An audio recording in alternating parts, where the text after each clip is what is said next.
Carports, you know, the structure that covers and protects your car when you don't have a garage, or when you just can't get your vehicle into the garage any longer because of all your junk.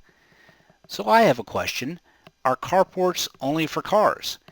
And to help answer that question, I have Chris McDonald from Carports on the phone with us today. Chris, how you doing? Doing great, Ken. How you doing? Awesome. I'm glad you could be here. So Chris, I have a handful of questions that I see come through on a daily basis, and I thought you could help answer them. Absolutely. Okay. Anything. What kind of carports do you carry? That's a good question. It's basically we go. There's three different roof types. You've got your regular style, which has a more rounded look to it. The eave actually kind of rolls over the top of the leg about 6 or 8 inches. Then we have the boxed-eave, which is a style where it's looks more like a house. It's got an overhang on it about 6 inches on each side. And then you have our vertical roof, which is the exact same profile as the boxed-eave, but the difference is that the panels run from the peak to the eave, so they're running vertically.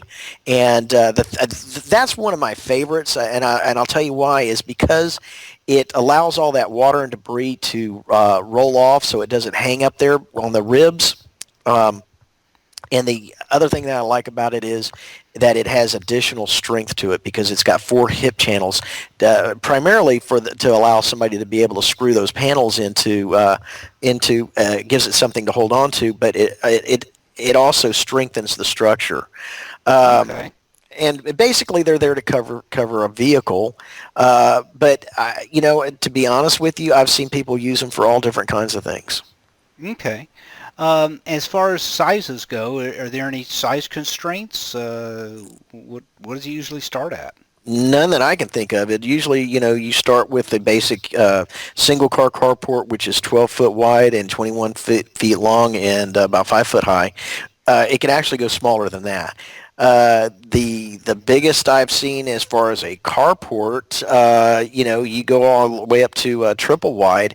That's 36 feet wide, and 30 feet wide, and goes up to 60, 70, 80 feet long. Oh wow! So Yeah. really, there's. It sounds like it's really customizable. You can pretty much the client can get whatever they're really wanting. Exactly. One of the favorite uses of these is for RVs, recreational vehicles or motorhomes. Somebody has a motorhome and then they think, oh, well, I just bought this $500,000 motorhome. Now I forgot to find a place to park it. So they call me up and we'll set them up with something that's 12 foot high at the leg, which covers virtually every motorhome on the road today. Okay. So how long have you been providing carports for the area? Since 2003. So we've been here in this area since 2003. Wow. So this is not something that just popped up yesterday. Absolutely not. No, we're very well established and a very well established company. Okay. Well, you kind of already answered this question to some degree, but the original questions are carports only for cars. No, I'm glad you came back around to that. It's I've seen people use these carports for just about everything you can think of. Like I mentioned, the RVs, their utility vehicles, their trailers. One of my favorites, if you can indulge me for just a second, one of my favorite carports that we have, it's got a storage area in front of it. And so what it is you've got kind of a hybrid between a storage enclosed storage facility and a carport. So at the one end, you might have 5 or 10 feet of enclosed storage with a roll-up door that they can store all their, say they're using it for their boat, they can store all of their boating equipment in there, their life vests, Oh their wow. cleaning equipment, their motors and things like that, lock those things up, and then they've got a cover over their boat. Wow. So there's really no constraint on what the customer can get. No, people surprise me every day with what they come up with to use these for, and it's always fun to work with. Wow. Okay. Awesome. So if somebody's ready to get started, what do they need to do? All they got to do is pick up the phone. I'm here to help them. Okay. Well, fantastic. And you'll be able to give them, advice, rate quotes, and all of that. All Just of right that over and the more. phone. Yeah, Okay. all of that over the phone. They can call, and I've been in this business long enough that I can kind of avoid some of the pitfalls that other companies might not be knowledgeable enough to help their clients with. And basically, what we do is we'll talk it through. Once they've settled on a size and a design that they like, then we will get a down payment of either 10 or 12%, and then it takes about anywhere from 2 to 4 weeks to get the structure in. It's put up that day, and then once it's done and they're satisfied, they pay the balance to the installers. Okay. You say 10 to 12%. What determines the 10 to 12%? 10% is for anything under $2,500. Anything over $2,500, it's 12% down payment. Okay. Well, fantastic. You've answered all the questions that I've received, and plus more actually. So I think that's all I have for today. I appreciate your time very much, and I'm sure we'll be talking again soon. I look forward to it. Thanks a lot, Ken. All right. Take care. Have a great All right. day.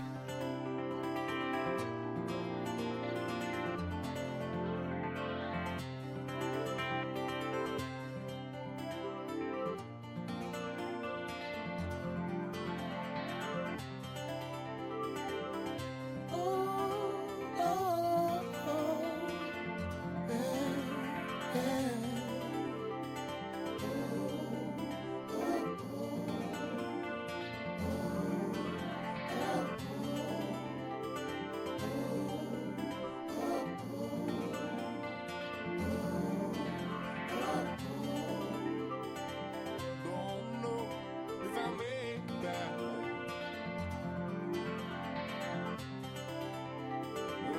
Boy,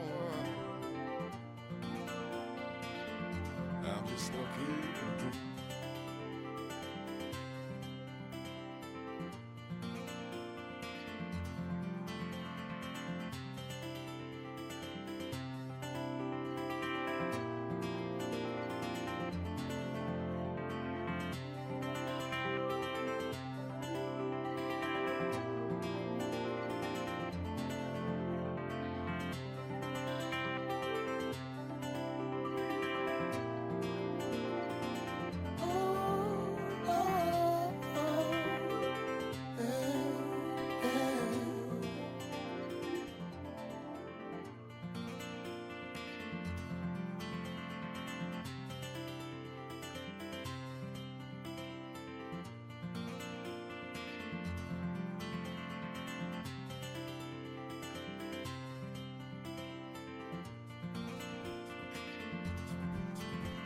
Yeah.